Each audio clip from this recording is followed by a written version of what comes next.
I would like to show you another game from this book because I am doing a review, right? In this case, I'm going to show it to you from the side of the winner. And this is the part I didn't understand because the book is about defense, right? But he asked questions for the side of the winner. Instead, he should have found games in which the loser had some excellent defensive resources and were missed. But in this case, I don't think we see this in this game. What I also notice is that he puts 4 or 5 games in a row of English players that win all the games. So I don't know if it's more a showcase of how good the English players are compared to the rest of the world, or about dynamic defense. In any case, let's enjoy these games. Why? Because I think they can teach you something, right? For example, I was really impressed by that game by Martin, in which just a little move, one move, made a huge difference and made White lose the game. So that was kind of interesting. This game is S. Galduns against Michael Adams in the French Team Championship in 2004. Okay, how did Michael Adams ended up in the French Team Championship? I don't know, because Michael Adams is not French, right? So why would he play in the French? And why did the French people allow it? Because if it's a French team championship, only French players should play, right? Otherwise it doesn't make any sense. Okay, it was played in 2004 and it starts with e4, e5, knight f3, knight c6. So what is my objection is that if they would have called it French League, I understand that there can be players from everywhere, but if you call it French Team Championship, like the French State Championship, the championship that you generally have once a year, right? To design who is the national champion, well, then you need to have French players, right? Knight c3, knight f6, and g3. They rather unimaginatively name 4 knights with 4 g3. It was introduced at top level by the great opening pioneer Aaron Ninzovich versus Grunfeld at Carlsbad in 1923. And if there was a book, and maybe I have it, but I'm not sure, we could watch that game too. Let me check. I thought I had a tournament on Carlsbad, but it's from 1929, not 1923. And so nothing, it's not the book I wanted to see, unfortunately. I don't know if there is one of 1923. Notice this is the funny thing of this book. Generally, the Dover book are all in descriptive. This one is in algebraic. This book is from 1981, so why it's in algebraic, I don't know, because then why didn't they do the other also in algebraic? I don't know. It seems it was translated from Russian. I don't know, guys. It's kind of interesting that we have all these books and sometimes they don't have the same format as notation. Okay, so unfortunately we will not be able to see the game Ninzovich versus Grunfeld from 1923 because we have a 1929. But how does this game continue? Is bishop b4, bishop g2, bishop takes c3, and d takes c3. The dark square bishop gets out fast after this recapture, but lacking a d pawn, white can't put much pressure on the center. he might have preferred b takes c3. Honestly, this is also what I was thinking. Why he didn't play b takes c3? The point is that this is isolated, and you say, but these are double. Well, not really, because after you will play something like this, and the thing is, you have the open b file, right? So this is a thing one should think about it, okay? But of course, if b takes c3, you could think, what if he plays knight takes c4? Well, there is knight takes c5, knight takes c5, bishop takes c4, okay? And so it doesn't really matter, you are not going to lose anything. But d takes c3, not so good, honestly, not so good. It seems, why also? Because you are taking with the pawn away from the center. Sometimes it's better to go toward the center, sometimes, okay? Okay, let's go on. d6 and bishop g5.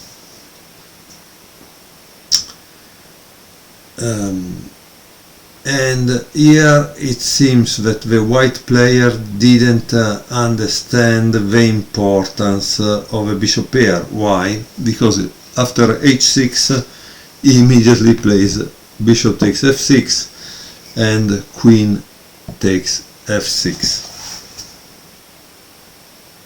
And so that's not really great, right? So why I tell you it's not really great? Because I'm sorry, this bishop, the dark square bishop, at least has some diagonal, no, he could control. But this bishop is kind of boxed in, right? So why would you exchange an active good bishop and keep the one that is not doing much? I don't understand. As you can see, sometimes I don't know this Galduns, how strong he was, but you need to think about the power of the pieces, right? Okay, white continue with knight d2,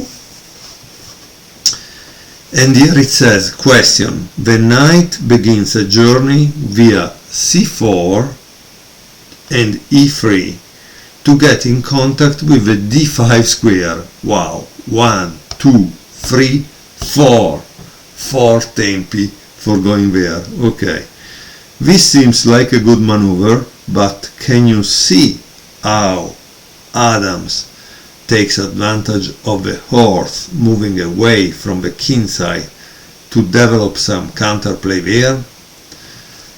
And that's why I'm showing you the game from the black side, because so you guys can think for the black side what you would do here. Just get your 3 minutes, tack, and think a little, no? Upon this position. It's still an opening position, but it's something that can happen also in your games. So you do actually need to know, okay? The answer is h5, sorry. The advance of the h pawn to ram the g3 point shows that black is already taking over the initiative. And I can tell you one thing, do you know this move, h5? Do you know what is really telling you? This move is telling you that black is going to castle on that side. I never watch this game, like always, but I tell you it's clear to me that black is going to castle on that side. What does it mean? You say that I know maybe 3-4 moves before where black is going to castle. It's because when I play blitz, for example, if I know that it is castling, boom, the first move I do is this, and then this, and then I go, you know. I immediately go with all my pawns to attack on that side. Immediately. So that's the idea, okay? So here the white player played knight c4. For me, he didn't understand the need of a position. And then, of course, this seems the move to play, but unfortunately there is bishop g4, which means you are helping black to do what they want to do, right? So I don't know what to tell you, because as you can see, this position is already kind of bad for white. But let's see, knight c4, h4, and at this point we know that white shouldn't castle that way, so also white is castling this side, but then if you're castling this side you're losing a possible counter attack, right? Knight e3, bishop e6, queen e2, castle, and castle. Okay. So why white castle this without taking care? Because if you take that bishop is dead. King b8. Oops, sorry. Yeah, here there is a note of the author that says if you play this, not a good idea, because after this and this your bishop is dead, right? It was logical, honestly. Why king b8 instead? Let's see if he explain it. No, he doesn't. Generally, this is the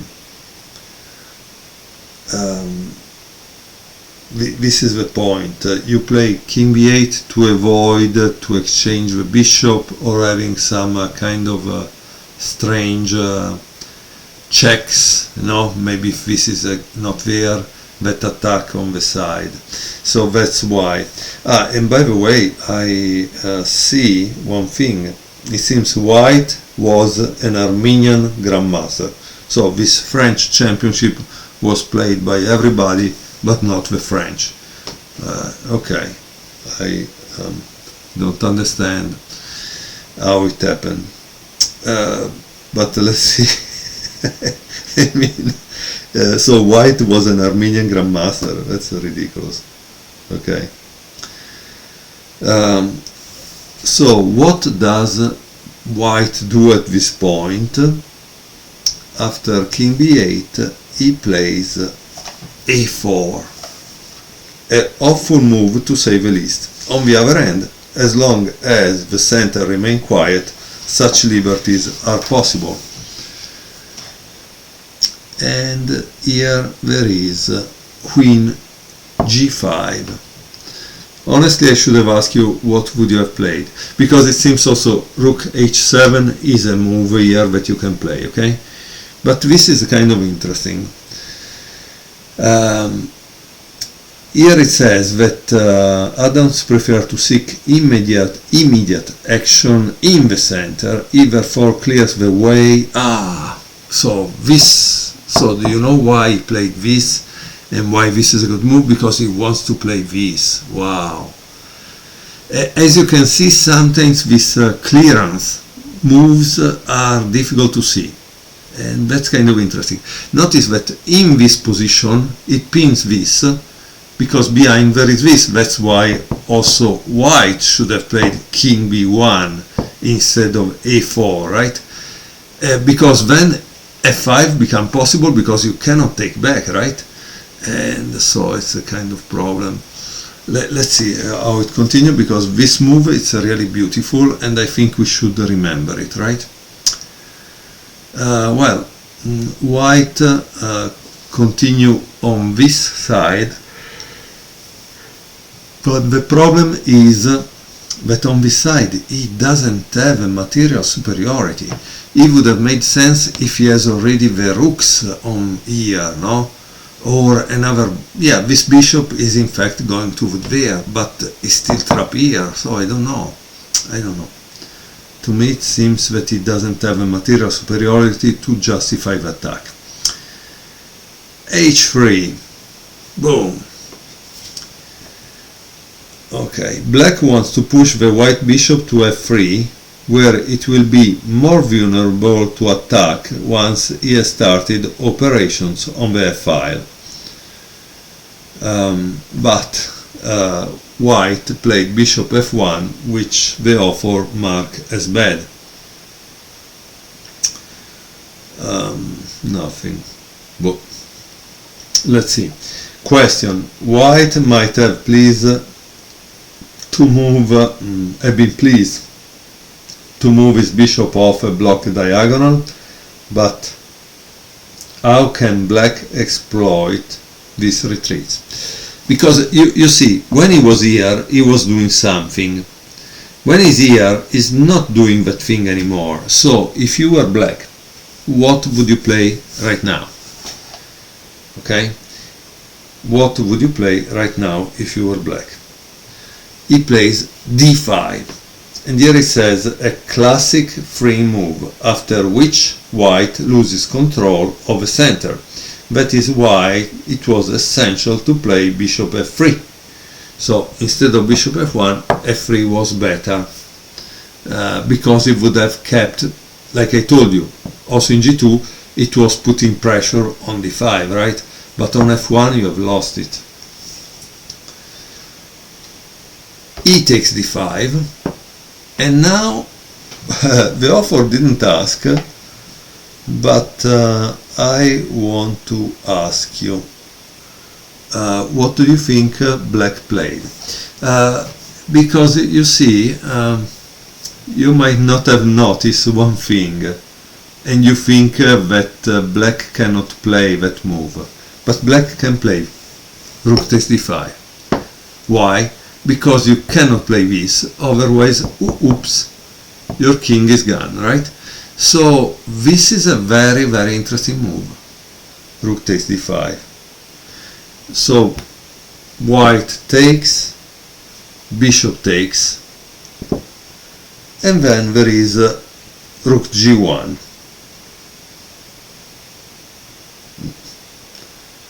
And black goes back to e6.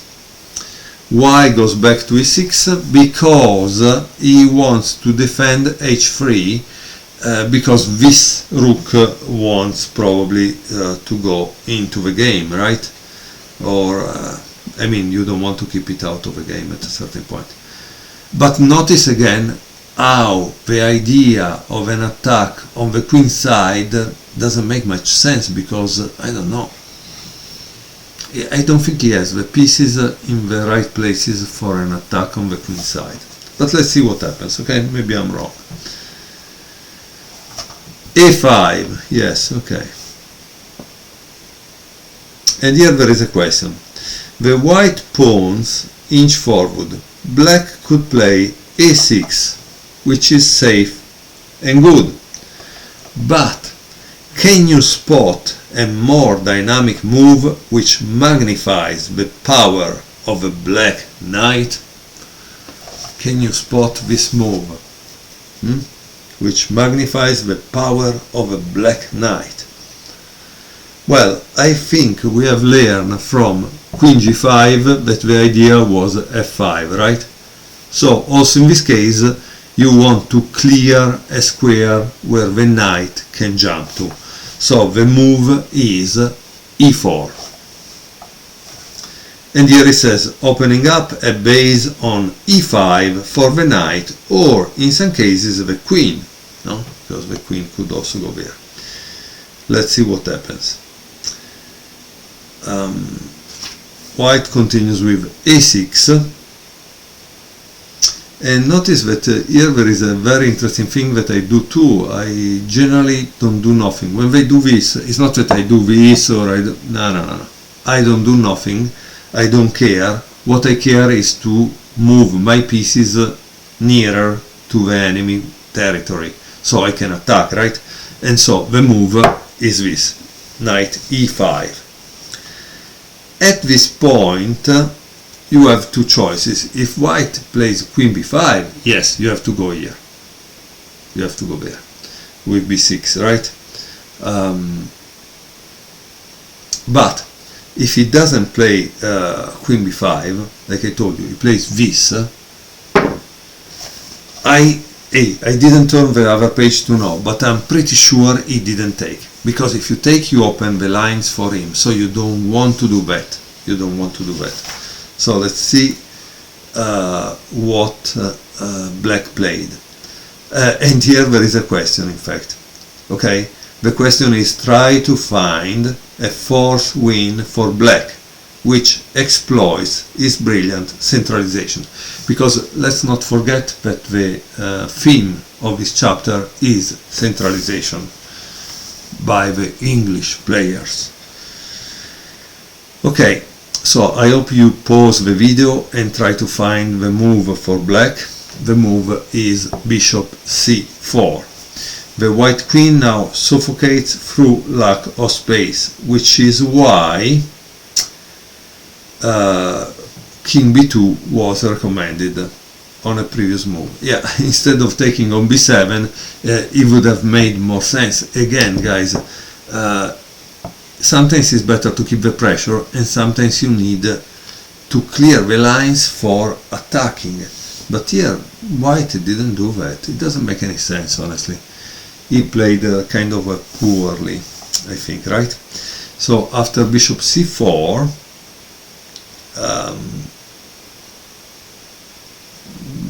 white played queen d1. So queen d1, because if you played this, there would be knight f3. Can you imagine? And so it's a mess. It's really a mess. So queen d1. And of course, now you bring the rook in the center with a tempo advantage, right? Because you are attacking. So where does this queen go? I don't know. There is no more space for the queen. Yeah. Ay, ay, ay. White played queen takes d8. Queen takes d8. And bishop takes c4. And again, here there is another question. That's why I told you guys to watch the game from the black side. I show you from the black side, because the question is, black can't afford to relax just yet, as white has enough material for the queen. How should he press on his initiative before white has the chance to consolidate? So how do you continue here with black, right? So it must be something very, very forcing. And the problem is the following. You generally don't want to exchange all the pieces immediately, because you want to see if maybe you can create more damage, okay?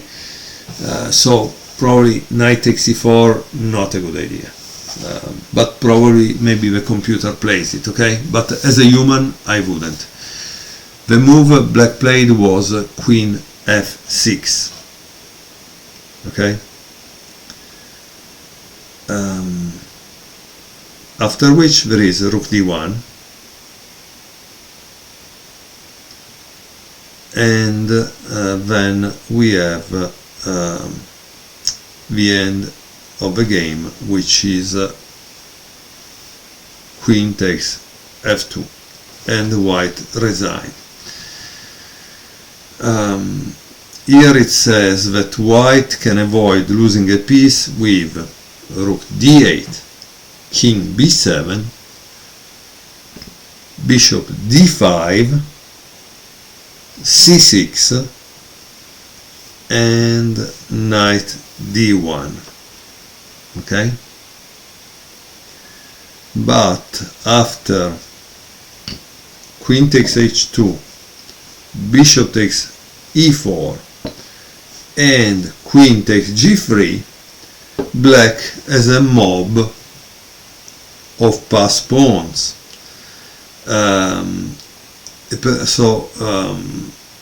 It would be better. There is another line that the author gives, and let me show it to you.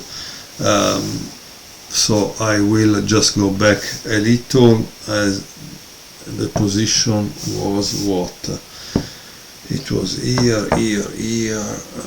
maybe here, the knight was here, this was here because there was another pawn in front, and he had the bishop probably here, this here, and the queen in reality was here. Okay, so I think this was the position in the time when he played the queen f6 that gave rise to rook d1 and queen f2, and the white resigned, right?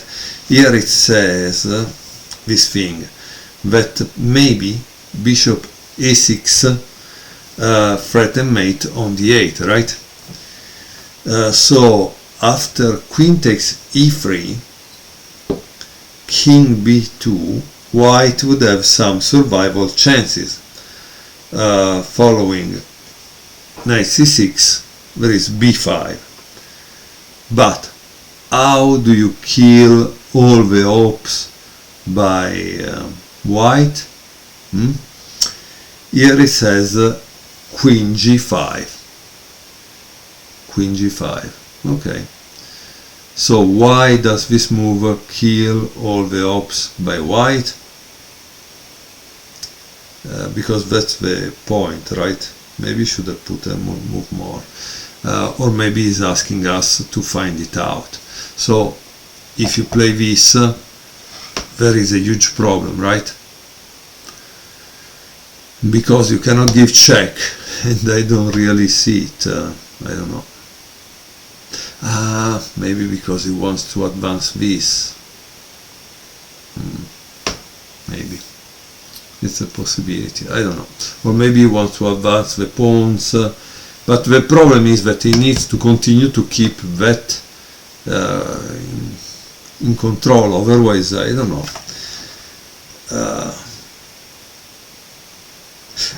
It was one move before, in reality. It was one move before, sorry guys. So instead of knight c6, that bad knight c6, that doesn't really work, there is another move, if he was here, right, to play immediately this one.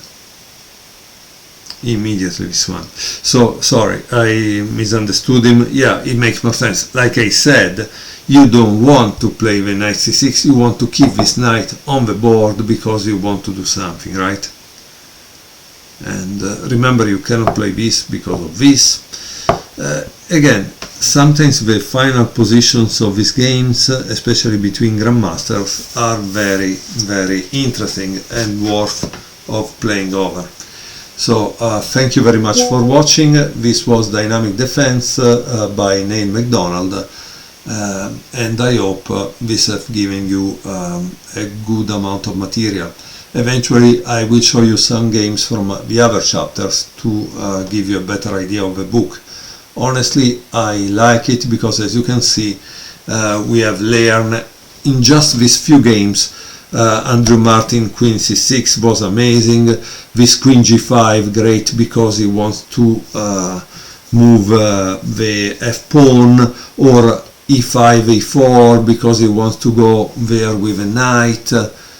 Clearly great games that can open our minds, and maybe we can use them in our own games, because now we have that idea, right? The idea of clearing a square for letting a pawn go through. Thank you again for watching.